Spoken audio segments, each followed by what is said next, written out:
Today, I'm going to talk to you about one of the best niches for mid-level investors. Now, this video is not going to be for the super advanced investors, and it's not going to be for beginning real estate investors either. This is ideally for somebody who's been in the market a little bit, they've got a little bit of money behind them, and they've got the ability to make bigger plays in the real estate market. Today, we're talking about taking advantage of the highest and best use of a property, and we're even going to niche down a little bit further. I'm going to talk to you about some specifics that you might want to consider, especially if you've already done a few deals and you're looking to get to that next level. The thing that I've been hearing from so many investors right now is, hey, the market seems oversaturated. There's investors left and right. Prices are getting bid up and margins are absolutely shrinking. And guys, I can attest to this. Just earlier today, I had an email come across my desk. They said, hey, we've got this off-market property. It's in XYZ city and it's going to make for a great flip. We're asking $259 for the property and we think the ARV, the after repair value, is going to be roughly $300,000. And I'm thinking over to myself, that's like a 12% spread. That's barely even enough range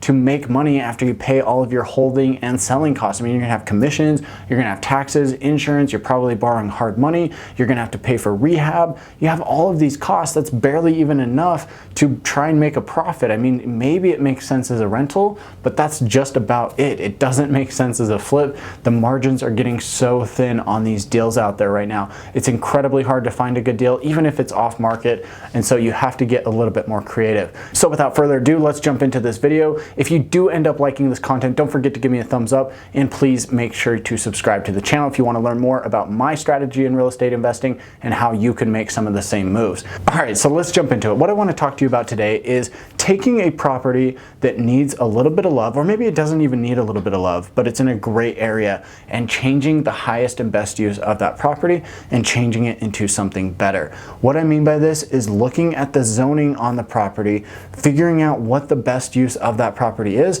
and then changing the property to fit that. And so a perfect example of this that you've probably seen in just about every city is, you know, you're driving down the street, you see an old house on the corner, and it's been converted into, let's say, an insurance company's office, or perhaps it's been converted into a car lot, right? They have a big lot, there's a bunch of cars out front, and then instead of like a formal office, they just have a house, right? That's the ideal example of what I'm talking about here. They've taken an old property that used to be somebody's house, perhaps it was even farmland, and they've converted it into something that is a higher and better use of that property. This is what cities want to see. As you see development in a certain area, the city says, hey, we need to figure out how to handle this with the infrastructure. We need to figure out the transitions from commercial property to residential. You know, you don't want to have an industrial manufacturing plant right next to a residential neighborhood.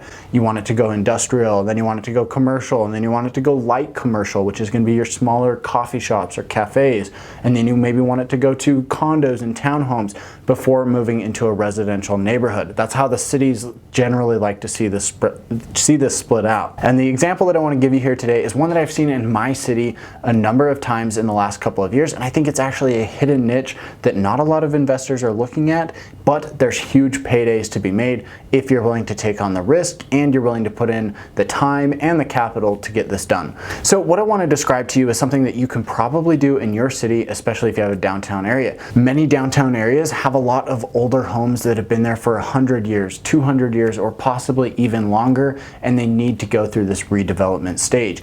So for instance, where I live here in Salt Lake City, our downtown area is relatively small. It's mostly business and finance sectors, and then you have your general office space, you've got some high-end shopping, etc. However, there's a lot of housing around the downtown area that's been there for 100, 150 years, and it's been used as residential property. However, the city sees that the city itself is growing and there might be better use for some of these properties. A lot of these homes are being converted into cafes, they're being converted into shops, or even small and light commercial, you know, such as an insurance agent or a real estate agent, or, you know, something that's relatively low impact on the neighborhood. Because it's the hip and trendy thing for millennials to move into the city now, and a lot of people moving into the city, the housing costs in these areas are rising and developers are seeing opportunity in this situation. Because it's the hip thing to do right now to move into the big city and live close to the downtown area and have somewhere that's super walkable, we're seeing housing costs actually rise in a lot of these areas.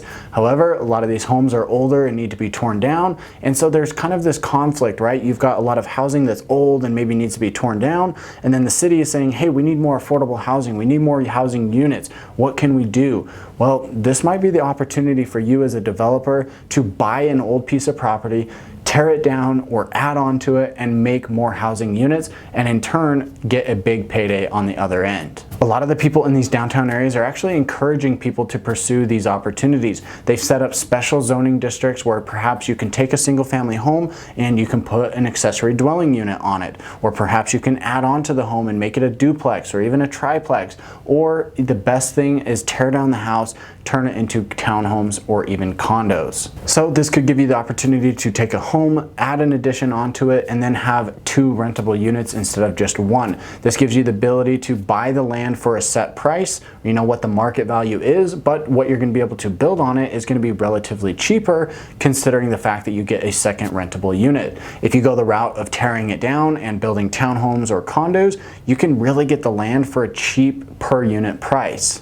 One example of this would be a house that I saw in our downtown market where they took the home, they bought it for $500,000, and they said, hey, this isn't a special zoning district. We think we can get the city to actually allow us to put townhomes here. It was in a fantastic part of downtown. The lot was just big enough to fit 3 luxury townhomes. So what they did is they bought this property for $500,000, they tore down the house, and then they divided it into 3 townhome lots. This gives you a rough per lot price of about $166,000, and then it's going to cost you about $300,000 to $400,000 to build something on this lot. This means that you're going to be all into the property between the land and each individual home, roughly $465,000 to let's say $525,000 on your hard costs. But the beautiful thing about this is these townhomes are going to sell from anywhere from $600,000 to $700,000.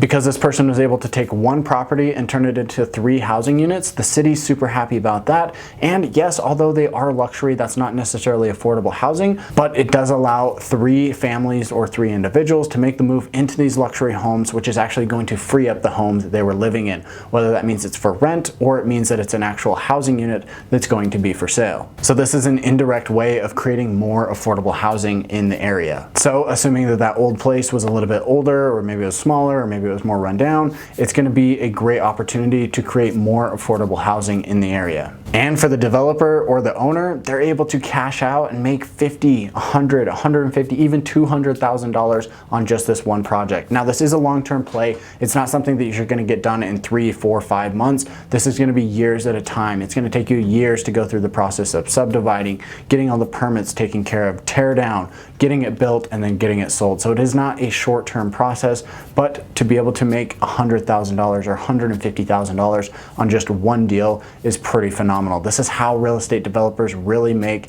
all of that money. This is a great opportunity for a mid-level investor. It's something that you should consider. It's something that I'm considering doing right after I close on a couple more rental properties. I think it's going to be a great avenue to get in, even pay top dollar for homes that are currently on the market, and still be able to turn them around in the next year or 2 and create a huge payday on the back end. So with that being said, give me a thumbs up here on the video, subscribe to the channel if you haven't already done so, and I'll catch you in the next one.